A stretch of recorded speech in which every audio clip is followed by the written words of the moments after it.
morning students, welcome back to my class. In the previous class we have studied about the three states of matter, that is solid, liquid and gas. Today we will learn that these states of matter are interchangeable, that is they can change from one state to another on heating or cooling. Let's learn how. Suppose you take an ice cream, it starts melting as you start eating it. And here I have taken some ice cubes. We would observe that these ice cubes change back into water. What causes these changes? It is heat that causes the temperature of the solid to increase and the molecules in it gain more energy. So they move faster and flow, changing the solid into liquid. Here ice cubes are solid in nature. They change into water, which is liquid on heating. Because on heating, the movement of the ice molecules increases and they become free. That means the molecular force of attraction becomes loose and they start moving faster and thus form water.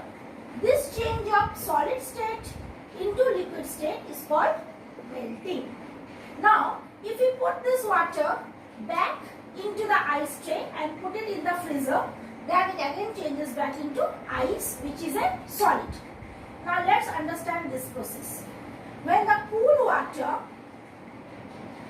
cool water actually, it loses heat energy and the movement of its molecules slows down.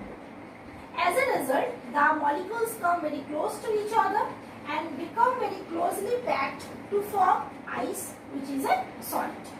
This change of liquid to ice on cooling is called freezing. Similarly, when water is heated, it changes into water vapor, which is a gas. This is because on heating, the water molecules, they get heat energy and start moving faster. They become free and spread out in the air in the form of water vapor, and they can move much more freely. And this process is called evaporation. When this water vapor or steam gets cooled, it again condenses to form water. This is because on cooling, the water molecules present in the water vapor, they lose their energy and their movement becomes slower. As a result, they start to move close to each other and slowly they turn into water, which is a liquid. And this process is called condensation. So, students, we have learned that by heating a solid, it can be changed into a liquid and a liquid can be changed into a gas. Similarly, by cooling, a gas can be changed into a liquid and a liquid can be again changed into a solid. So, we have learned that heating and cooling, they change the arrangement of the molecules in matter. As like this way, you can understand that. Just one thing, we heat the solid changes into a liquid and the liquid changes into a gas. How? Because on heating, the attraction between the molecules is broken, releasing the molecules free from their arrangement and they move faster. So, the solid changes into a liquid and likewise the liquid changes into a gas. Similarly, on cooling, the opposite happens.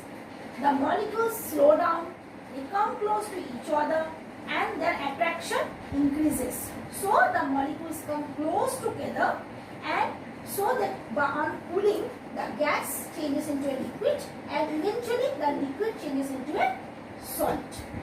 So, now let's recap the processes which are involved in the changes of states of matter. The first process is melting. Melting means changing a solid state into a liquid. Evaporation, changing a liquid state into a gas. Sublimation, it means changing a solid state directly into gaseous state. Condensation, changing a gas into a liquid. Freezing, changing a liquid into a solid.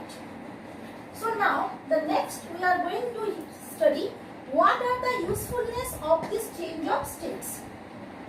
There are many uses for this change of states.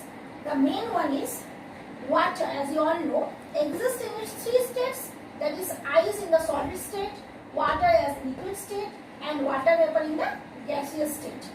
But water in each of these states is very useful to us. Similarly, many metals like iron, copper, aluminium can melt and can be shaped into different things such as utensils and wares, which are very useful in our daily life. So students, that's all for today. Have a nice day.